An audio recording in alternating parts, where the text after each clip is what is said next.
Having a vacant rental property is stressful. Rental property is a perishable product, meaning if you don't rent the property today, you don't get to go back tomorrow and attempt to rent it. The opportunity is gone. So while you're not collecting rent, you are paying taxes, insurance, maintenance, and utilities.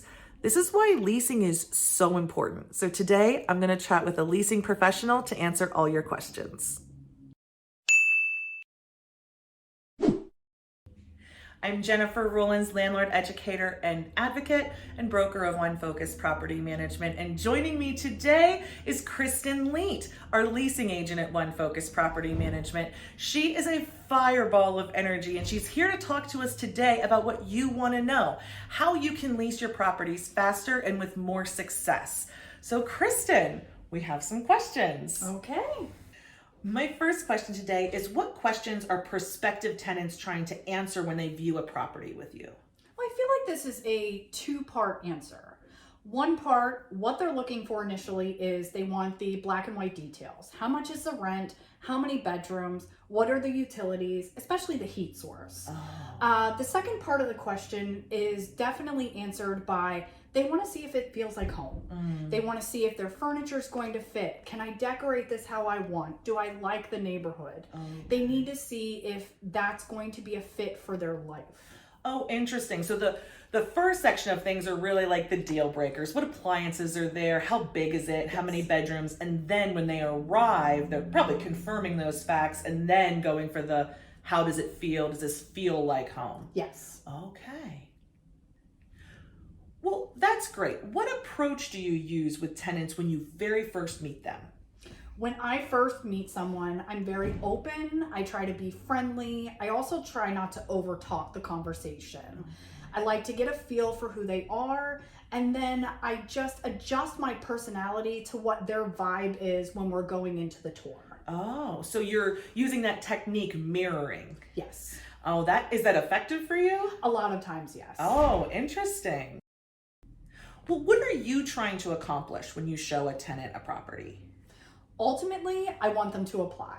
Okay. But I'm also trying to accomplish, does this place fit their needs? Whether it be financially, whether it be spatially, or whatever the details may be, if it doesn't fit their needs and they seem kind of about it, I like to, kind of dig deep and say, okay, do I have something else that I could put them in to have them become one of our tenants? Okay. So it sounds like ultimately you want them to apply with Yes. you, right? But only if the housing's a good match for their needs. Yes. Oh, that's excellent.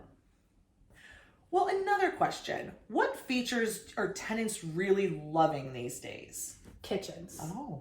They love the amount of cabinets, the counter space.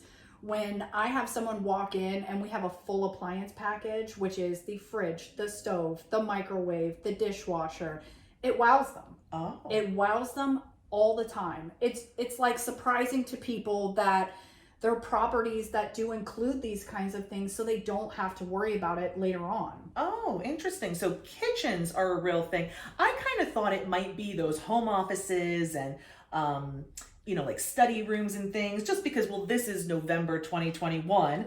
But you said before that it's kind of waning, that interest. I feel like a lot of what people are looking for when it comes to the size of places is those common living areas, your living room, possibly a designated dining room. Where can I bring my family to entertain as a group, as opposed to those bonus areas where they were looking for, home office spaces or somewhere that their kids could study all day and things like that. I think the gravity of, the COVID-19 pandemic, it's not waning, it's just changing how people are viewing what they're looking for when they're looking for housing.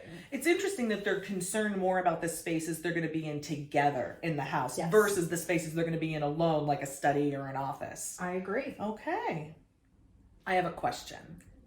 Not all the properties you work with are classically desirable. Some of them are very dated, kind of odd or peculiar. So when you have a property like that isn't classically desirable, how do you build interest in it for tenants?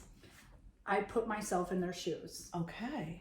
If I was looking for an apartment and all I could spend was this much, and this apartment was the only thing that fit my budget, how would I make this mine? How would I creatively come up with ways to call this home for myself? So I find those ways, like if a kitchen is lacking space as far as storage, well, hey, look over here in this corner. It'd be a perfect spot to put a little hutch. Then you have extra storage for your pantry or your dishes or something like that. Just finding ways to help them look at something differently than they normally would when they walk in the door, to make it more homey and make themselves see how it would look like home to them. Yeah, that's probably why you're really effective, because I think what some people do when they have a property that's not classically attractive or doesn't have the features that most properties have, what I see rental property owners doing and either other property managers is diminishing that, saying, oh, well, people don't really need that, or they don't really want that. Right. And it's interesting that your tactic's different, and you say, well, what are people going to say about this property? And then you develop those, and I'd say you're overcoming objections, but you're figuring out how the house can work. Yes. So how can it work for folks? And you're right. Some folks are going to have that as their only option. Yes. For various reasons, whether it's location or price point, and you're really helping them make a good, happy home. I hope that's what I'm accomplishing. Yeah. I know that in the past, being young and starting out, my husband and I have lived in some very oddball places that were not desirable. They weren't what we wanted, but ultimately we found ways to make little touches. And it's just wild to me that now I'm working a job to help people find those ways to make those weird places feel homey and unique and what they want, and make them feel happy to come home and call that their place. Right. And it doesn't have to be classically desirable to be desirable. Right. Awesome. Well, just one more question. What surprises you about leasing? Everything. Oh. Like from top to bottom. One of the biggest things that surprised me, because I did start out with a company in the maintenance department, is how much I love doing what I do. Oh. I love the gratification of calling someone that has really pulled at my heartstrings, through circumstances in their life, and letting them know, hey, you got the apartment. The sigh of relief that they have. Also, the wild stories that I get from people when I'm meeting them face to face. There are things that you just cannot make up, and you hear them and you're like, I'm so glad that I had this job. Right. There's no value to the stories. It's just the comedic relief that you get from some of the things that people say is fantastic. Yeah, I always found in leasing it was really interesting what people were willing to share with you, because they're in a very vulnerable state. I can't remember the exact list, but they say something like the 5 most stressful events in a person's life are like having a baby, the death of a loved one, a divorce, a marriage, and a change of job. But you're almost always moving when you do one of those things. Yes. And moving also ranks up on that list, so maybe it's the top 6. But when you're encountering these people, they're moving, which is a very stressful thing, but so often there's a change of life. And it's vulnerable, and they're really into sharing, and they're looking for support through that process. And it's nice that you have the ability and bandwidth in your role to give that when you can. And I really just love the oversharing. And if you just get the best stories that I bring home, and I'll tell my family, oh, I met this guy and he told me about all this stuff, and we laugh and carry on just like I would if I was in person with them. Oh, that's awesome. It's nice because I'm able to build a relationship with them. So even if this isn't the place that they're going to rent, maybe they'll come back to us. Yeah. And ultimately creating that bridge that lets them know that they can cross that bridge and come back to us anytime is also important. It sounds like the energy you bring to the role and your ability to build relationships is really critical in your success to working with prospective tenants and making them tenants. Yes. Well, thanks for answering my questions. No problem.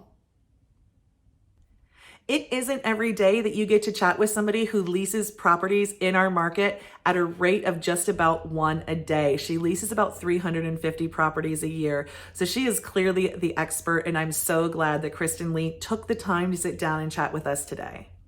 If you love conversations like this, you should subscribe to our channel on YouTube. Please don't forget. And if you want to chat with other landlords in our area, join our Facebook group just for landlords. The link's in the description. Thanks.